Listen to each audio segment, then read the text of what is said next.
જનાક્રોશ યાત્રાના બીજા તબક્કાની આ યાત્રા આજે 15મા દિવસે લીમખેડાથી શરૂઆત કરીને લીમખેડા, ધાનપુર, ગરબાડા, દેવગઢ બારિયા થઈને આજે કહેવાતી કરોડો રૂપિયાના ભ્રષ્ટાચાર વાળી સ્માર્ટ સિટી દાહોદમાં પહોંચી છે।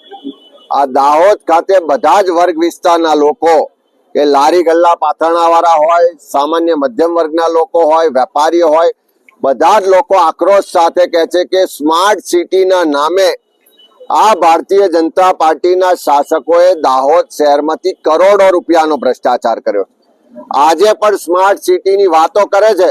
સ્માર્ટ સિટીના નામે વેપારીઓની દુકાનો તોડી, મંદિરો તોડ્યા, મસ્જિદ તોડી, લોકોના ઘર તોડ્યા, પણ સ્માર્ટ સિટીમાં આજે રસ્તામાં ખાડા છે કે ખાડામાં રસ્તા છે ખબર નથી પડતી।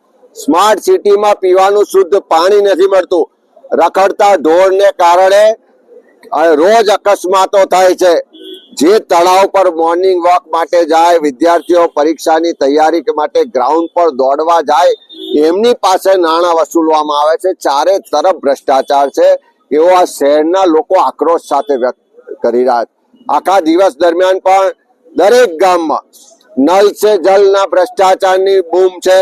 દરેક ગામમાં મનરેગાના ભ્રષ્ટાચારની ફરિયાદો છે। દરેક ગામમાં દારૂની રેલમ છેલની ફરિયાદો મહિલાઓ કરી રહી છે। કાયદો વ્યવસ્થાની પરિસ્થિતિ કથળી ગઈ છે। એક તરફ રાજસ્થાનની બોર્ડર, એક તરફ મધ્યપ્રદેશની બોર્ડર, આ બંને સરહદોથી ટ્રકો ભરી ભરીને દારૂ ગુજરાતમાં ઠાલવવામાં આવે છે। દરેક ગામોના લોકોનો એક જ ફરિયાદ છે કે આ દારૂ એટલા માટે આવે છે કારણ કે દારૂના ધંધા કરવા વાળા મોટે ભાગે ભાજપના મળતિયાઓ છે। મોટે ભાગે ક્યાંક પોલીસ પણ એમાં ભાગીદાર છે। અને કેટલી જગ્યાએ તો એવી રજૂઆત મળી કે આ બોર્ડર જ્યારે ક્રોસ કરીને દારૂ ગુજરાતમાં આવે છે ત્યારે પોલીસ જ એને એસ્કોર્ટ કરીને ગુજરાતમાં ઘુસાડે છે। ત્યારે ચારે બાજુ લોકોમાં આક્રોશ છે। આ જનાક્રોશ યાત્રાના માધ્યમથી લોકો ખુલીને બોલી રહ્યા છે।